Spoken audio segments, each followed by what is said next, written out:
now time to start retopology of our model. So I've made the backup file of the sculpt, and now I will just use the decimate modifier to reduce the number of polygons so that I will have a smoother viewport while walking. And you will see that even by dividing by 2 or even more the number of polygons you have on your model, you won't really lose any details, as Blender is removing geometry on the flat surfaces and try to keep peak and creases as clean as possible. So it's a very clever way to lighten your scene and make your viewport way more responsive. The second thing you have to do is look for references. So you can find a lot of them on internet, as usual, looking for retopology, or you can open the fifth file which is available in the course, where you have the model with the retopology fully done. So you may find some areas that doesn't seems to be as perfect as what you see on forums or stuff like this. These are choices I've made based on my experience. Many people will tell you that you need to have supporting loops everywhere, etc. But what I've seen is that in some case it's not necessary. What you have to think of is how will the geometry be stretched and squashed. The very important loops are for sure around the eyes, like this one, around the mouth. So this is stuff we'll set at the very beginning. Also, this flow is very important because whenever you smile, the cheek will go up. So you can feel the flow here.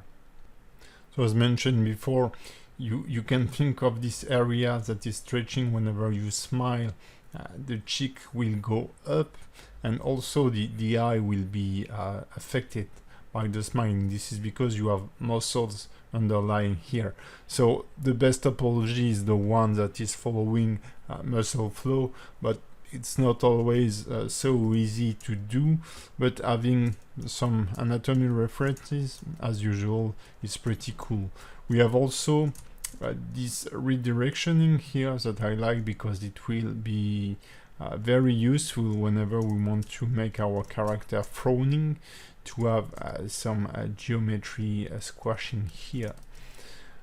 Then one of the other loop which is very important on the face is this one, from the nose and going under the mouth here. And then we have this nice flow here also. So generally, if you lay down those loops, the rest of the topology will follow and it will be easy. One thing you have to do, and I will remind this to you during the retopology process, is that don't go crazy with loop cuts. I'm not sure I will be using a loop cut during the retopology, or it will be very, very rare. So keep this in mind. And whenever you're struggling with an area, for example, connecting the ear to the face, just make the retopology separately and don't mind about the connection here. Once your hair model is done, you will have enough time and enough thing to think of to create these connections. And whenever you have holes, like in the ear, the nose, or even the eyes, don't fill them, because if you need to add the loop cut, for example, and have filled this hole, the loop cut will continue over the head, and we don't want that. We can keep this with a hole, and once we are done with retopology, fill them or even keep them as holes and push them inward. So don't mind about this. So let's see other parts that are important. This connection here is important from the back of the head toward the base of the clavicles, and having here this round shape is nice to keep the throat squashing here. Also, one important thing here is to have the biceps flowing on the shoulder, because whenever you lift your shoulder, your biceps will follow. So this is one of the important things here, and this is why you can check that I don't have as many supporting loops here as it might be advised, but what I have is that I have this nice flow here, and then it falls down in the back, because I know that when I will lift the shoulder here, this should be stretching this way, and this is exactly what will happen with this. I've also this area that is well defined, because whenever you lift the shoulder again, this will squash or stretch, and this will get slightly bigger in this way. Then here I have my rib cage flow, which is pretty easy to follow. The abdominals here, I try to make a square shape, and then some things that are important for the biggest muscles and bones part is to try to surround them. So try to separate them with an edge flow like this. This will make deformation really easier to be dealt with. So I still have loops here, sorry, like that. This flow, which is nice. And I have those separation, as I told you, for the biceps. The elbows here, I may have one also for the knees. So it's not perfect again, but I think this should work.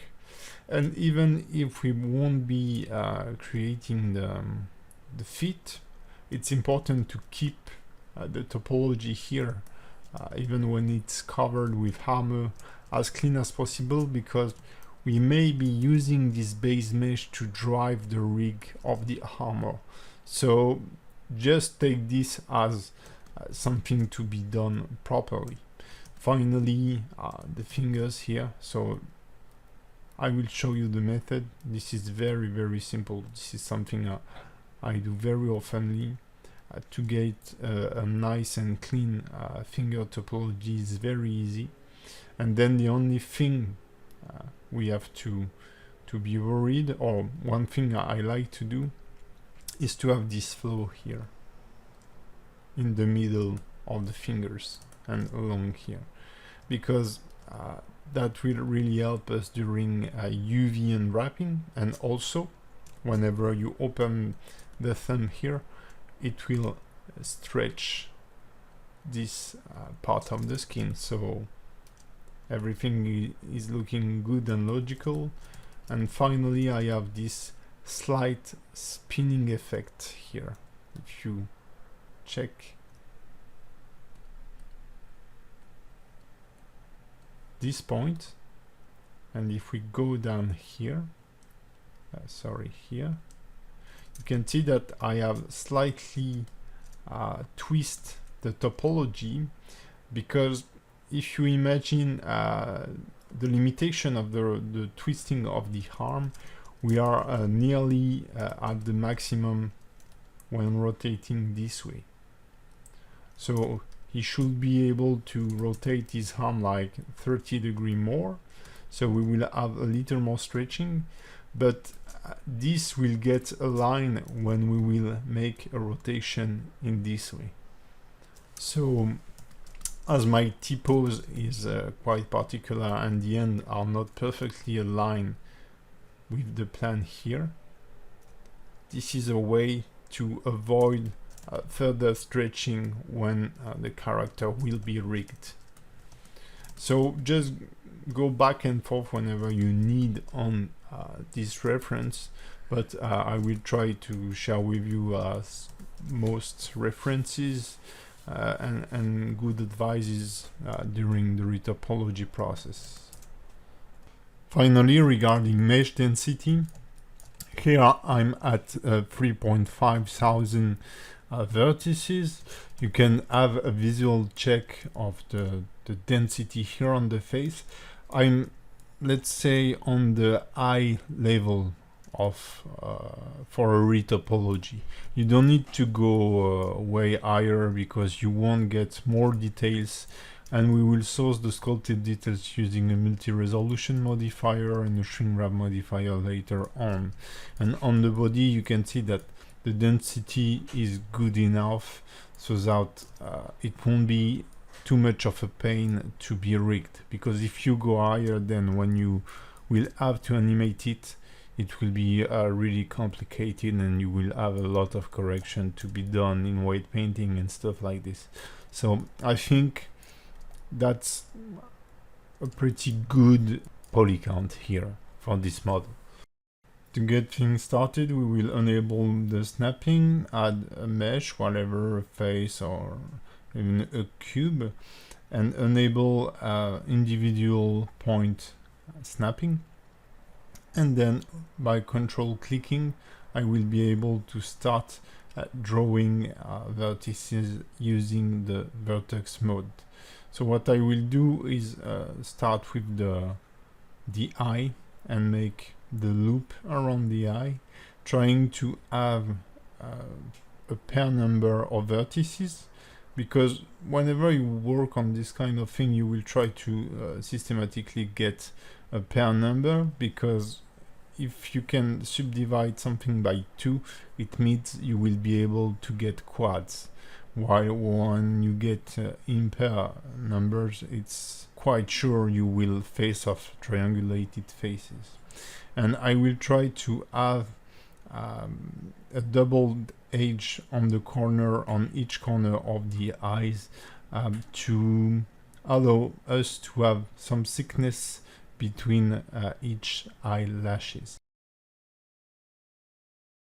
One thing I've forgotten to mention is that the mesh I'm creating here using retopology is a new mesh with its origin point on the center of the document, as like the sculpt, so that when we will add the mirror modifier, it will behave as expected.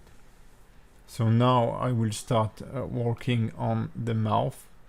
So we are simply, as for the eye, setting our first edge loop, the one we have defined like to be very important. So I'm just following what I have defined using the pinch brush, and then on some area I'm just trying to guess where it should be. So kind of like the eye here, I try to have a corner on the mouth with some support. So here I'm not concerned by the number of vertices, because the connection is mirrored. So whatever number of vertices I'm extruding, as they will be doubled, the number will be pair. And here you can see the corner of the mouth has quite much density. I believe we will add some more vertices along the way, but for the time being that's enough. Don't go adding geometry whenever it's not needed. You will always need to add geometry along the way, so don't add useless geometry at the very beginning. Just make it as simple as possible, trying to have some even faces.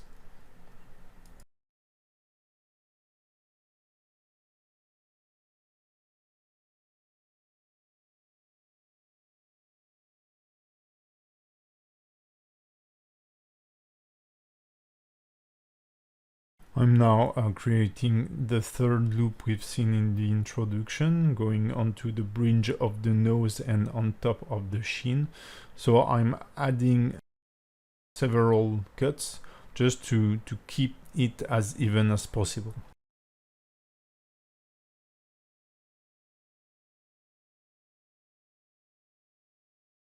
I will tweak some vertices and expand the eyes here. I'm just extruding right away, keeping it as simple. And now we can create this redirection between the eyes so that we have the frowning. So as you can see, my flow of face is going from horizontal to vertical now. So I've just been extruding faces along the way, and I will start connecting them. But whenever I will be struggling, I will just let her hold. So I know I will need a new loop cut here, average everything, and then fill the gap.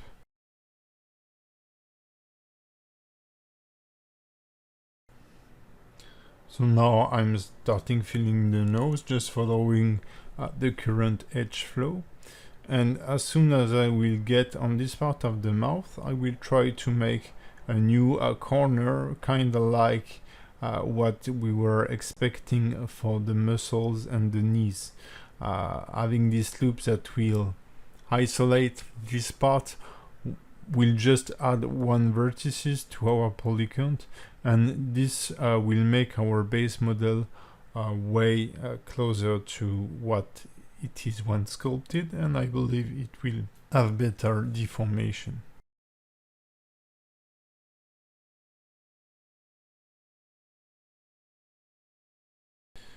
With at least one set of face here, I will try to make a loop around the nose reel so that it will be easier for it then to dig a hole in it.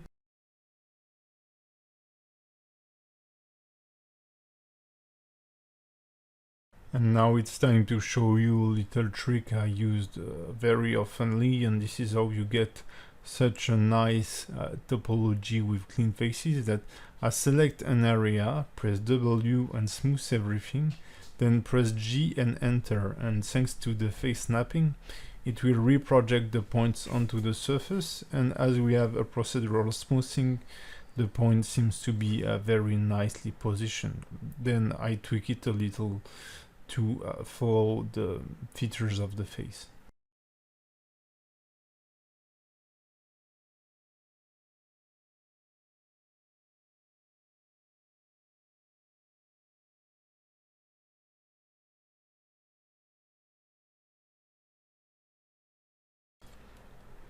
We'll now be reaching a point where we will lack geometry on some areas, so sometimes I just split faces just to add the missing loop cut. Or here we know that we will need a pole. So a pole is a vertex that is connected to more than 4 other vertices. So here it will be 5. So what I do is that I extrude a new set of faces following the upper flow, and then I will see how I can connect them to the lower lip loops. But what we have done before is that we have already created our base loop around the lip, the eyes, etc. So as I told you before, everything should go well, and you can see that it's just a matter of tweaking to get a nice topology. And as it's on the corner of the nose, this is not an area that will be really deforming. It will be moving, but it won't be stretched or squashed. And the lip and the cheeks are clean.